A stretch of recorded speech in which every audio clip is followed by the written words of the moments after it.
Good morning Akola.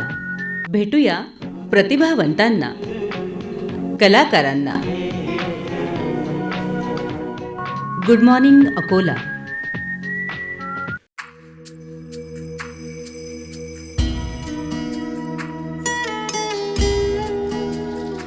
Good morning Akola या कार्यक्रमात मी सूरज गोडे आपल्या सर्वांचं मनपूर्वक स्वागत करतो. श्रोत्यांनो, गुड मॉर्निंग अकोला या कार्यक्रमात नवनव्या व्यक्तिमत्वांना आपण भेटत असतो आणि आजही आपण अशाच एका व्यक्तिमत्वाला भेटणार आहेत.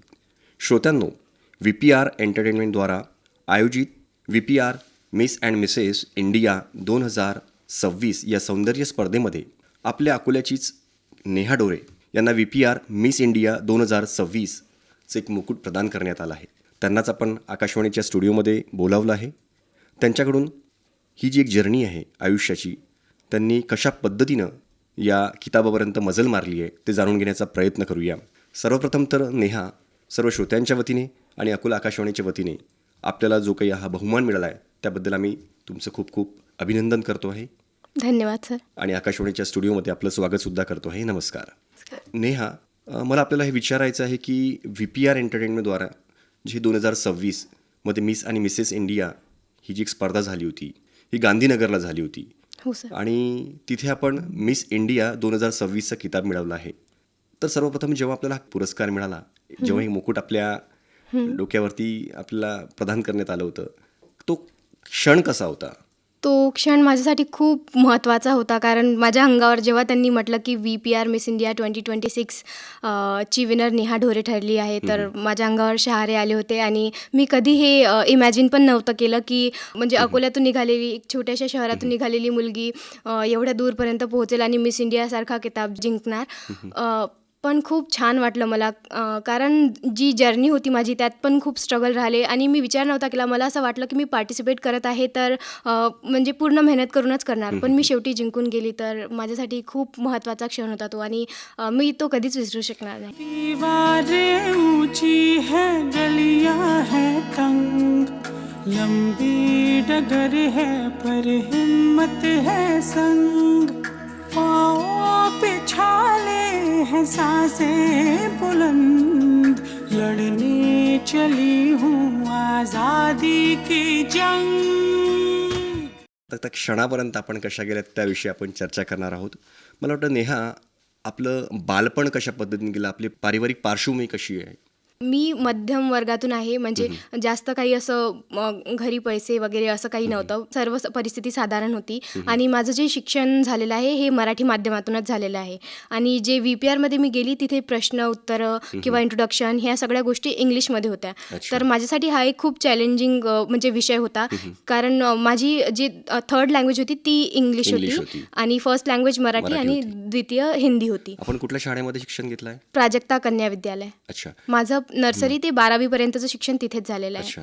आपण मराठी मीडियममध्ये शिक्षण घेतलेलं आहे.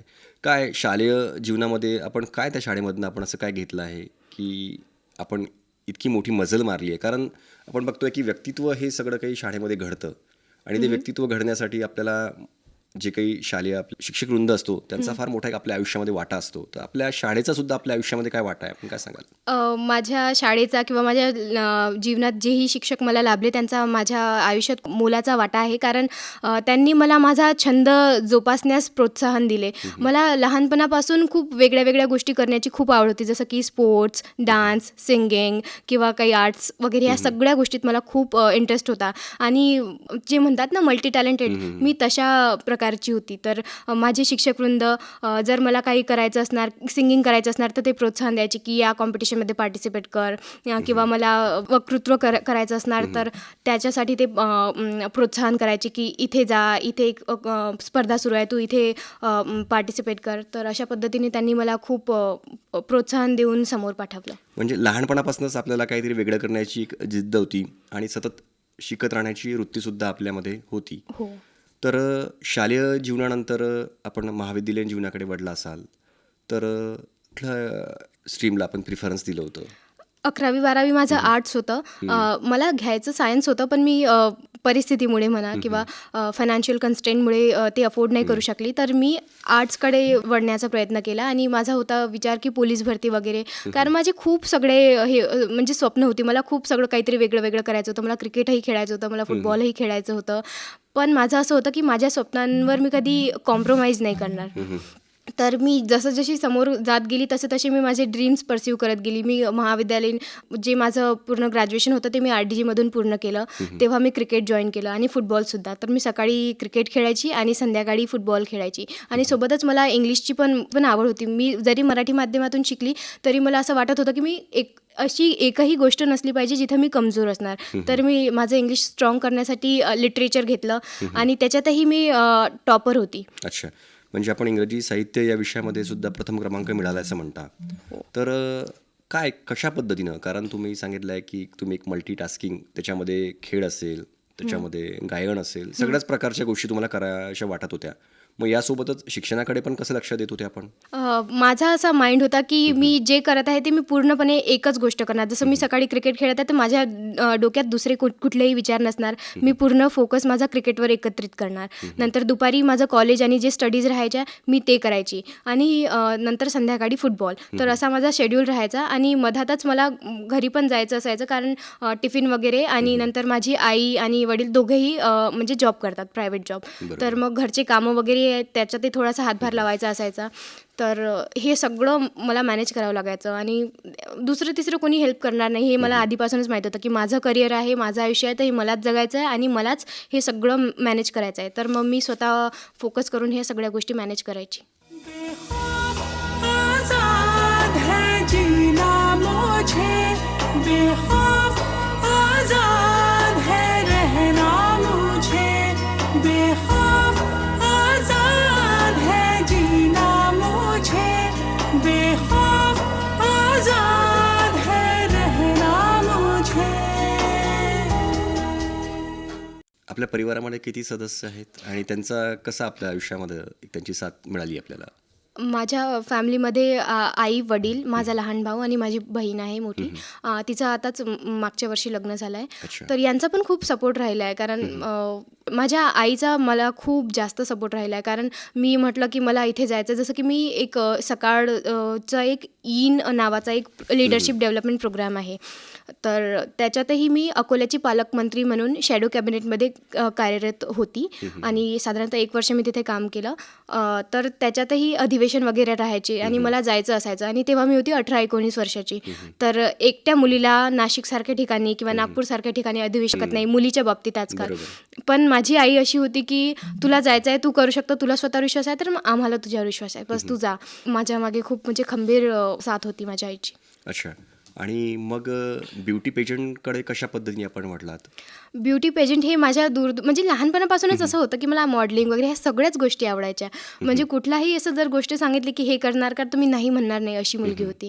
तर मग लहानपणापासून ते होतं डोक्यात, पण परिस्थितीमुळे किंवा ज्या वातावरणात मी वावरली तिथे मी कधी सांगू शकले नाही किंवा व्यक्त होऊ शकले नाही की मला मॉडेलिंगसारख्या गोष्टीतही इंटरेस्ट आहे.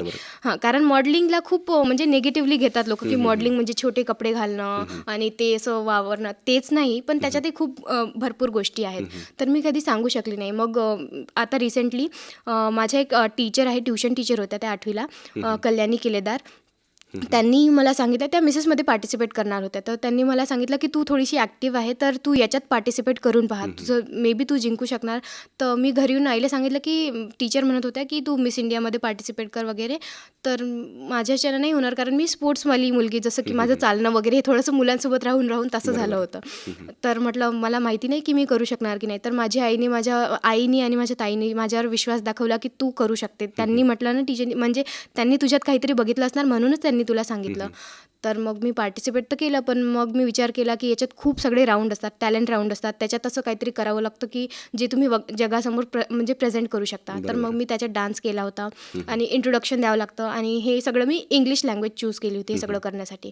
आणि तेवढाच कॉन्फिडन्सही पाहिजे असतो आणि क्वेश्चन आन्सर राऊंड पण असतो, ज्यात ते समोर आपल्याला बोलावतात आणि कुठलाही प्रश्न विचारतात. मग तो प्रश्न कुठलाही असू शकतो, करंट अफेअरवर असू शकतो किंवा जागतिक घडामोडी ज्या आहेत त्याच्यावर असू शकतो किंवा माझ्या व्यक्तिमत्वाबद्दल किंवा एखादी सिच्युएशन सिच्युएशन किंवा कंडिशन देऊन ते विचारू शकतात.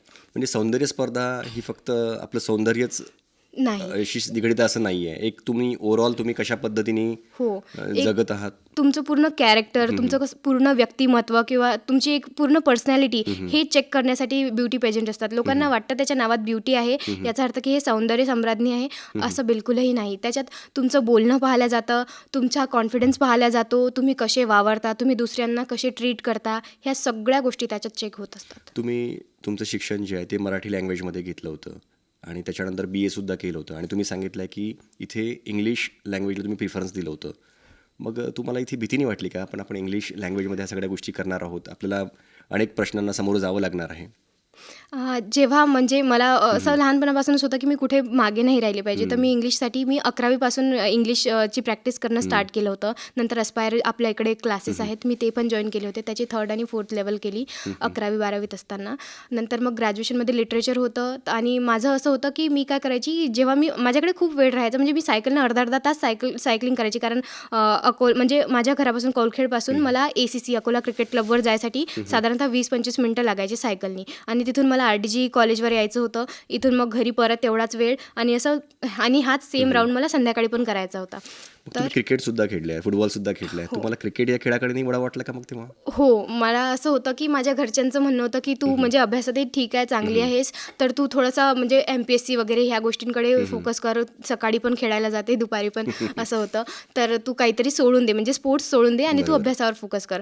तर मला जेव्हा असं कोणी म्हणायचं की स्पोर्ट्स सोडून दे, तर मला रडू यायचं. माझं जे प्रेम होतं ते फुटबॉलपेक्षा क्रिकेटसाठी जास्त होतं. तर मला फुटबॉल सोडावं लागलं मधातच. तर मग मी फायनल इयरला असताना फुटबॉल सोडून क्रिकेट एक कंटिन्यू केलं आणि त्याच्यानंतर एक डिप्लोमा इन सॉफ्टवेअर प्रोग्रामिंग हा एक गव्हर्नमेंटशी टायप कोर्स होता. एक नवगुरुकुल नावाचं ऑर्गनायझेशन होतं, त्यांच्याशी टायप असा एक कोर्स होता. त्याचा आकांक्षा प्रोजेक्ट नावाचा त्यांनी एक प्रोग्राम केला होता. त्याच्यात विदर्भातल्या 225 मुली होत्या आणि ते त्या मुलींना सॉफ्टवेअरचे कोर्सेस शिकवून प्लेसमेंट्स देणार होते. तर त्याच्यातही माझं सिलेक्शन झालं होतं. मग मी अकोल्यातून बाहेर गेली, अमरावतीला प्रबोधिनी येथे माझं शिक्षण झालं. 18 महिन्यांचा कोर्स होता, तो मी 12 महिन्यात कंप्लीट केला आणि मला बँगलोरला प्लेसमेंट लागली ॲज अ सॉफ्टवेअर इंजिनियर म्हणून सुद्धा. क्रिकेटमध्ये काय खेळायचे आपण? बॉलिंग करायची, विकेट कीपर, बॅट्समॅन. कारण महेंद्रसिंग धोनी हे माझे येस. अच्छा, मग क्रिकेट मागे सुटून गेलं, त्याच्यानंतर तुम्हाला ती थोडी काही खंत वाटली नाही आयुष्यामध्ये? मला असं वाटलं होतं की मी अमरावतीला जाणार आहे, तर माझा जो कोर्स होता डिप्लोमा हा फोकसच नव्हता. माझं असं होतं की इथं मला सगळे म्हणजे घरचे म्हणतात की सोडून दे स्पोर्ट्स, तर मी अमरावतीला जाणार आणि क्रिकेट कंटिन्यू करणार. तर मी क्रिकेटसाठीच गेली होती तिथं. म्हणजे आयुष्यामध्ये कशा घडामोडी घडतात, आपल्याला काय स्वप्न बघतो आपण आणि आपण कुठे जातो, हे मला वाटतं हे नियतीच्याच हातामध्ये असतं आणि आपण करत राहावं, आयुष्यामध्ये प्रयत्न करत राहावे, सतत पुढे जाण्याचा एक आपल्या मनामध्ये ध्यास असला पाहिजे. तुम्ही ब्युटी पेजंटकडे वळलात. शालेय जीवन किंवा मग महाविद्यालयीन जीवनामध्ये सुद्धा आपण काही ब्युटी पेजंट अशा काही स्पर्धा झाल्या होत्या, त्याच्यामध्ये काही भाग घेतला होता? झाल्या होत्या, पण तेव्हा माझ्यात एवढा कॉन्फिडन्स नव्हता. कारण माझी जी स्किन आहे ही थोडी सावळी आहे. तर आणि सगळे असं म्हणजे होतं ना आपल्याकडे की असं चिडवतात कोणी पण, तर माझा एवढा कॉन्फिडन्स नव्हता स्वतःवर. तर मग म्हणजे मला आवडायच्या गोष्टी करायला, पण मी कधीच व्यक्त नाही होऊ शकले की मला याच्यात जायचं आहे. कारण जर मी ब्युटी म्हटलं असतं तर मग सर्वांनी मला असं वाटलं होतं मला की मला चिडवतील. पण तर मी तेव्हा व्यक्त नाही होऊ शकले आणि मी तेव्हा कधी पार्टिसिपेट केलं नाही. आणि मग एकदम योगायोग असा आला आणि ब्युटी पेजंटमध्ये आपण पार्टिसिपेट केलं आणि मिस इंडिया झाल्या VPRच्या 2026च्या. काय वाटलं आयुष्यामध्ये की तुमच्यासोबत पण तुमच्या ज्या काही मैत्रिणी वगैरे असतील त्यांचा पण कसा एक अनुभव होता आपल्या आयुष्यामध्ये? म्हणजे सुदैवाने मला मैत्रिणी खूप छान भेटल्या, कारण म्हणजे बहिणीसारख्या मैत्रिणी भेटल्या. जसं मी आतापर्यंत गुरुग्रामला होती, तर माझ्यासोबत महाराष्ट्राच्या समजा 4-5 मुली होत्या, तर आम्ही फ्लॅट करून राहायचो, तर त्यांचा पण खूप सपोर्ट होता. आणि क्रिकेटमध्ये पण मला म्हणजे सोबत अशा मैत्रिणी भेटल्या की बहिणीसारख्या खरोखरमध्ये, कारण त्या खूप सपोर्ट करायच्या. जसं की मी सांगितलं त्यांना की मला इथे जायचं आहे, तर मग त्या हेल्प करतील की हा ड्रेस तुझ्यावर छान दिसणार, तू हा ड्रेस घालशील, ही माझी ज्वेलरी आहे, ही घेऊन जा. अशा म्हणजे खूप चांगल्या आणि अजून पण कॉन्टॅक्टमध्ये आहेत. आणि आमचं असं आहे की एकदम असं पूर्ण पारिवारिक वातावरण आहे. मी त्यांना कुठलीही गोष्ट शेअर करू शकते, त्या मला कुठलीही गोष्ट शेअर करतात. तुम्ही पहिल्याच ब्युटी पेजंटमध्ये पार्टिसिपेट झाल्या आणि त्याच्या विजेता सुद्धा झाल्या. हो. मग त्याच्यासाठी बराच काही सराव करावा लागतो ना, कॅटवॉक असेल, काही इंट्रोडक्शन राऊंड्स असतील, टॅलेंट राऊंड्स असतील. मग याची माहिती आपण कुठनं घेतली, याच्यासाठी प्रिपेअर कशा पद्धतीने केलं आहे? मला वाटतं ही जी गांधीनगरला स्पर्धा झाली होती याविषयी थोडं आपण सविस्तर जर सांगितलं आपल्या श्रोत्यांना तर. गांधीनगरला जेव्हा म्हणजे स्पर्धा होणार होती हे आधीच फिक्स होतं. तर त्याच्यासाठी असं होतं, जेव्हा मी एनरोल केलं होतं तर पहिले एक इंटरव्ह्यू असतो की तुम्ही एलिजिबल आहे की नाही, तुम्ही तेवढे कॉन्फिडंट आहे की नाही की तुम्ही एक पार्टिसिपंट बनू शकणार. तर तो पण इंग्लिशमध्येच असतो. तर मी तेव्हा गुरुग्रामलाच होती. तर मग मी तो इंटरव्ह्यू पण क्लिअर केला. त्याच्यानंतर ते एक किट प्रोव्हाइड करतात. त्यांचं एक ब्रँड आहे मिएरा पार्टनरशिपमध्ये. तर ते हेअर केअर आणि स्किन केअरचं ब्रँड आहे. तर ते त्यांची किट देतात आणि त्याचे रिव्ह्यूचे व्हिडिओ बनवायचे असतात. म्हणजे ते प्रोडक्ट यूज करायचे असतात महिनाभर आणि इन्फ्लुएन्सरसारखे व्हिडिओ बनवायचे असतात. मला एडिटिंग वगैरे हे जमत नव्हतं एवढं. तर मी त्याच्यासाठी ते पण शिकली. इन्फ्लुएन्सरसारखे जे व्हिडिओज आहेत ते पण बनवले. नंतर मग त्यांनी जेव्हा इंटरव्ह्यू क्लिअर झाला नंतर त्यांनी ग्रूमिंग सेशन देणं सुरू केलं, जसं की पोझिंग टेक्निक्स, डाएट कसा घ्यायचा, स्किन केअर कशी करायची, हे सगळे म्हणजे हे सगळे ग्रूमिंग सेशन.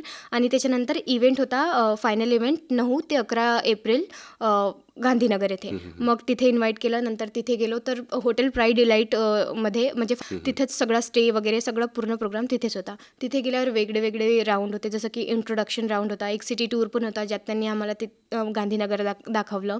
नंतर एक टॅलेंट राऊंड होता ज्याच्यात मी डान्स केला होता. 1, 2, 3 सॉन्ग होता ना माधुरी दीक्षितचं, या सॉन्गवर मी डान्स केला होता. आणि नंतर एक ट्रेडिशनल राऊंड होता ज्याच्यात ते चेक करतात की तुम्ही तुमचं ट्रेडिशन किती इफेक्टिव्हली कॅरी करू शकता. त्याच्यात मी महाराष्ट्रीयन वेशभूषा धारण केली होती. आणि नंतर एक इव्हनिंग गाऊन असतो म्हणजे वेस्टर्न राऊंड, त्याच्यात तुम्ही किती इफेक्टिव्हली कॅरी करू शकता. आणि सगळ्यात एंडमध्ये असतो क्वेश्चन आन्सर राऊंड. आणि क्वेश्चन आन्सर राऊंड मला वाटतं हा एक फार चॅलेंजिंग असतो. तर तिथे तुमचा काय अनुभव होता? तुम्हाला कसल्या पद्धतीचे प्रश्न विचारले गेले होते आणि तुम्ही किती समर्पक पद्धतीने उत्तर दिली आहेत? तर मला अभ्यासही असायचा कॉलेजचा, तर मला रात्रीचाच वेळ भेटायचा. तर मी रात्री 1 ते 4 ते 5 पर्यंत अशी साधारणतः ह्या सगळ्या गोष्टींचा सराव करायची, प्रश्न उत्तर किंवा टॅलेंट राऊंड ह्या सगळ्या गोष्टी. तर सराव करता करता ChatGPT किंवा AI ह्या सगळ्यांचा मी खूप उपयोग घेतला आहे.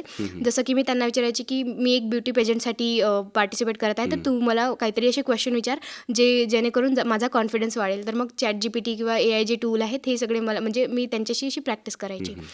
तर मी खूप प्रॅक्टिस केली होती. तर मला जो प्रश्न त्यांनी विचारला तो खूप सोपा वाटला. कारण मी काय विचारलं होतं तुम्हाला? त्यांनी मला प्रश्न विचारला होता की what is your greatest strength. तर माझं उत्तर असं होतं की my greatest strength is my resilience, because I use to play cricket, I use to play football, at the same time I use to manage my studies and I was a topper at literature at my first year.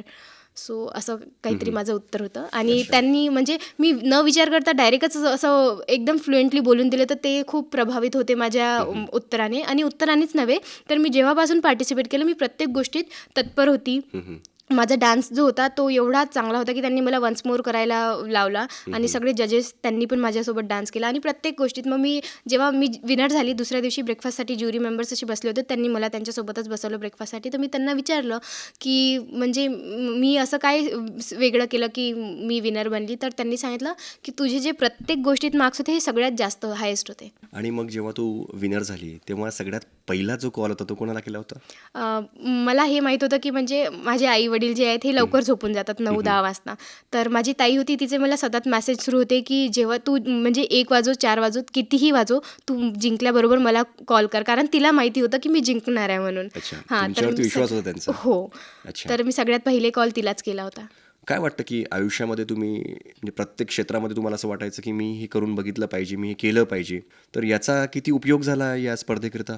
खूप जास्त, कारण dance अशी गोष्ट आहे की म्हणजे सर्व नाही करू शकत. ते बॉडी जी फ्लेक्सिबिलिटी हे असते. नंतर मी गिटारही वाजवायची. माझा असा विचार होता की मी टॅलेंट राऊंडमध्ये गिटार वाजवणार आणि सिंगिंग करणार. पण माझी आई म्हणे की गिटारपेक्षा तू डान्स चांगला करू शकते म्हणे.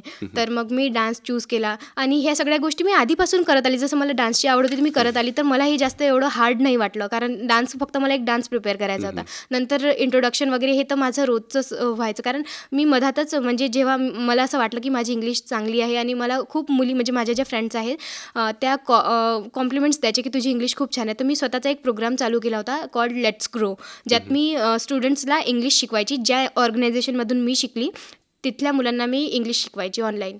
तेव्हा माझा जॉब सुरू होता, पण मी त्यांना म्हणजे माझा 1 घंटा काढून त्यांना इंग्लिशचे क्लासेस द्यायचे. मनामध्ये कुठे अशी कुशंका नव्हती का की संपूर्ण भारतामधनं तिथं स्पर्धक आले असतील, आपला नंबर येईल की नाही येईल, तिथे काही असं काही वाटलं की कधी कधी मी पेसिमिस्टिक सारखा विचार करते की जर ठीक आहे होऊन कायच वाईट होणार, बरोबर. मी तिथं जाणार आणि नाही जिंकणार बरोबर. किंवा मला कुठलाही टायटल भेटणार नाही. म्हणजे सुदैवाने असं झालं नाही, कारण मी असा विचार केला होता की ठीक आहे आता मी पार्टिसिपेट करतच आहे तर मी पूर्ण मेहनत न करणार. हे तर आहेच की कॉम्पिटिशन म्हणा किंवा ह्या सगळ्या गोष्टी प्रत्येक ठिकाणी असतात. आजचं जगच तसं आहे की खूप कॉम्पिटेटिव्ह आहे. तर हा तर विचार होता की म्हणजे माझ्यापेक्षाही सुंदर मुली असतील, खूप कॉन्फिडंट असतील, इंग्लिश शाळेतून शिकलेल्या असतील, ज्यांना इंग्लिशचा काही भीती नसणार किंवा कॉन्फिडन्स वगैरे सगळं भरपूर असणार. पण एक आशाही होती की चला मी पण करत आहे याच्यात पार्टिसिपेट, याचा अर्थ माझ्यातही काहीतरी, मी इथपर्यंत जर आली आहे तर मी समोरही जाऊ शकणार, माझ्यात तेवढे गट्स असणार. तर याच आशेने मी समोर जात गेली. तुम्ही काय आहे जाता जाता तुमच्यासारख्या ज्या काही मुली आहेत तर त्यांना काय तुम्ही एक सल्ला द्याल किंवा त्यांच्या आईवडिलांना पण काय सल्ला द्याल की आपण बघतोय की मुलाला असं स्वातंत्र्य दिलं जातं, त्या तुलनेमध्ये मुलीला फार कमी स्वातंत्र्य मिळतं आणि त्यांना बरंच काही रोकटोक असतं आणि ती साहजिकही असतं आईवडिलांच्या दृष्टिकोनातनं. तर काय वाटतंय की तुम्ही काय त्यांना एक सल्ला द्याल का आयुष्यामध्ये जर तुम्हाला काही करायचं असेल, स्वतःच्या पायावरती उभं राहायचं असेल, कर्तृत्ववान बनायचं असेल तर काय केलं पाहिजे आणि कुठल्या चुका आपण टाळल्या पाहिजेत? म्हणजे माझ्या वयाच्या ज्या मुली आहेत, ज्या मला ऐकत आहेत, त्यांना मी असं सांगू इच्छिते की जेही तुमचे स्वप्न आहे तर तुम्ही त्याच्यावर कधी कॉम्प्रोमाइज करू नका. तुमचे जेही स्वप्न आहे व्यक्त व्हा, त्यांना म्हणजे प्रूफ करण्यासाठी प्रयत्न करा. आणि एक जी गोष्ट असते, आई वडील जे आहेत ते रिस्ट्रिक्शन लावतात कारण त्यांना आपली काळजी असते, बरोबर. तर त्यांनाही आपण ते चुकीचे आहेत असं म्हणू शकणार नाही. पण तुम्ही तेवढा विश्वास निर्माण करा की तुमचे आई वडील, त्यांना असं वाटणार की हां नाही ही माझी मुलगी ही करू शकते. जर तुम्ही तेवढा विश्वास बिल्ड करणार तर तुमच्यासाठी कुठलीही गोष्ट कठीण राहणार नाही. आणि फक्त मुलीच नाही तर मुलंसुद्धा, जे आपल्याकडले मुलं आहेत ते थोडे अंडर कॉन्फिडेंट आहे ॲज कम्पेअर टू अदर, जसे की दिल्ली किंवा असे मोठ्या मोठ्या Metro सिटीज. cities मधले. हां मेट्रो, हां. तर असं काहीच नाही की ते मोठ्या सिटीत आहेत तर ते आपल्यापेक्षा हुशार आहे, असं बिलकुलही नाही आहे. कारण मी बघितलं छोट्या छोट्या सिटीतल्या मुली किंवा मुलं खूप समोर गेलेले आहेत. तर जे तुमच्यात आत्मविश्वासाची कमी आहे तुम्ही त्याच्यावर वर्क करा आणि कधी स्वतःला कमी समजू नका. नेहा, आपण इथं वेळात वेळ काढून आलात आणि जी आपण एक ब्युटी पेजंट स्पर्धा जी जिंकली आहे VPR मिस इंडिया 2026, तर त्याकरता मी पुनश्च एकदा अभिनंदनसुद्धा करतो आहे. आणि काही भविष्यामध्ये काही गोल्स सेट केले असतील तर त्याविषयीसुद्धा सांगाल ना? माझा असा विचार आहे की मला मॉडेलिंगसाठी खूप ऑफर येत आहेत आता. तर मी त्याच्यासाठी प्रयत्न करणार. आणि लेट्स ग्रोसाठी, म्हणजे माझे कॉलेजचे थोडेसे क्लासेस होते तर ते मधात यायचे, तर मी लेट्स ग्रो बंद केलं होतं. तर मी लेट्स ग्रो जे माझे क्लासेस आहेत इंग्लिशचे स्वतःचे, ते मी पुन्हा सुरू करण्याचा विचार आहे माझा. आणि माझी जॉब तर सुरूच आहे आणि माझा आता सध्याच ट्रान्सफर झालेला आहे. तर मी आतापर्यंत गुरुग्रामला होती, तर आता मी बँगलोरला शिफ्ट होण्याचा विचार करत आहे. आणि हे सगळं करत असताना अनेक ब्युटी पेजंट स्पर्धांमध्ये आपण हो. भागसुद्धा घेत राहणार आहात. आपण इथे वेळात वेळ काढून आलात आणि आमच्या श्रोत्यांना आपली जी आयुष्याची एक जर्नी आहे, एका साध्याशा शाळेमधनं आपण बाहेर पडलात आणि मनामध्ये एक दुर्दम्य इच्छाशक्ती होती की आपण काहीतरी करून दाखवावं आणि ते तुम्ही करूनसुद्धा दाखवलं आहे. आईवडिलांना तुम्ही एक अभिमानितसुद्धा करून दाखवलं आहे. तर मला वाटतं निश्चितच आईवडिलांसाठी सुद्धा आज एक प्राऊड क्षण असेल की आकाशवाणीसारख्या एक मोठ्या मंचावरती आपण येत आहात आणि आपले अनुभव इथं कथन करत आहात. तर मला वाटतं आयुष्यामध्ये शिक्षणाला फार महत्त्व असतं. शालेय जीवनामध्ये आपली कशी जडणघडण झाली आहे तेच आपलं पुढचं भविष्य ठरवत असतं. तर मला वाटतं प्रत्येकाने शालेय जीवनामध्ये आपल्या अभ्यासक्रमाला, आपल्या सगळ्या ॲक्टिव्हिटीजला, आपल्या अदर करिक्युलम ॲक्टिव्हिटीजला इथं प्राधान्यक्रम द्यायला हवा आणि आयुष्यामध्ये पुढे वाटचाल करत राहावी. नेहाजी, तुम्ही अनेक छंद आयुष्यामध्ये बाळगले आहेत. हे सगळं करत असतानाही आकाशवाणीसुद्धा कधी आपण ऐकली आहे का? हो, कारण मी जसं मेन्शन केलं की मी सायकलनी खूप जास्त प्रवास करायची, तर मी कानात रेडिओ माझ्या सुरू राहायचा आणि गाणे वगैरे किंवा मग काही इंटरव्ह्यूज वगैरे असतील तर हे सर्व मी ऐकायची. तर ऐकायचं गाणेसुद्धा ऐकण्याचं आपल्याला एक आवड होती. आपलं आवडतं गाणं कुठलं आहे? आपल्या श्रोत्यांना कुठलं आपण गाणं ऐकवाल आता जाता जाता? मी लहानपणी जेव्हा म्हणजे सत्यमेव जयते एक कार्यक्रम यायचा, त्यात एक गाणं होतं की बेखौफ आझाद है उडना मुझे. ते मुलींसाठी खूप म्हणजे असं चांगलं गाणं आहे. ते आताही मी ऐकते तर माझ्या म्हणजे शहारे येतात अंगावर. तर ते गाणं माझं फेवरेट आहे. अच्छा, निश्चित आपण श्रोत्यांना हे गाणंसुद्धा ऐकूया.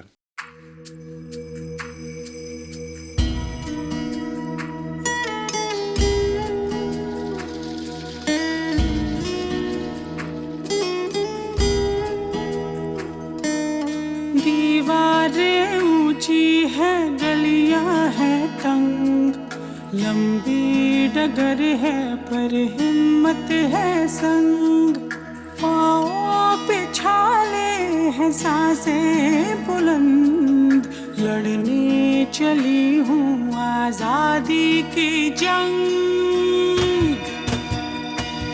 बेखौफ आजाद है जीना मुझे, बेखौफ आजाद है रहना मुझे, बेखौफ आजाद है जीना मुझे, बेखौफ आजाद है रहना मुझे।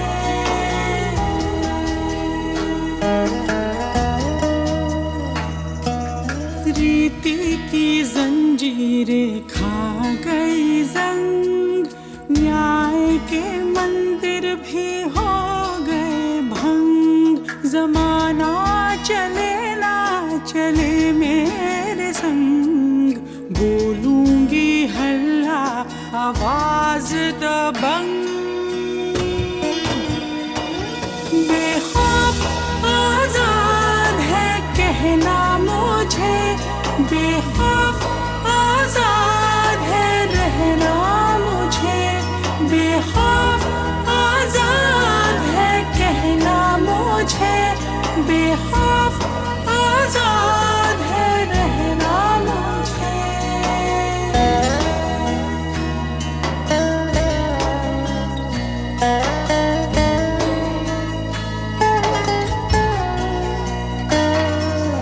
छोटे जिस्म पर मरहम उमंग, लाश नहीं हूँ मन जिंदा पतंग। दिल में उम्मीदें और खुशियों के रंग, हर आंसू बनेगा एक नई तरंग। हाँ, बेखौफ आजाद है बहना मुझे, बेखौफ आजाद है रहना मुझे, बेखौफ आजाद है बहना मुझे, बेखौफ आजाद है रहना मुझे। दीवारें ऊंची है गलियां हैं तंग, लंबी डगर है पर हिम्मत है संग। पाँव पे छाले हैं सांसें बुलंद, लड़ने चली हूँ आजादी की जंग। बेखौफ आजाद है जीना मुझे, बेखौफ आजाद है रहना मुझे, बेखौफ आजाद है जीना मुझे, बेखौफ आजाद है रहना मुझे।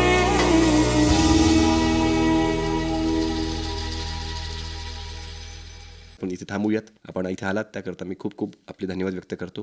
Thank you. Thank you sir. Good morning Akola.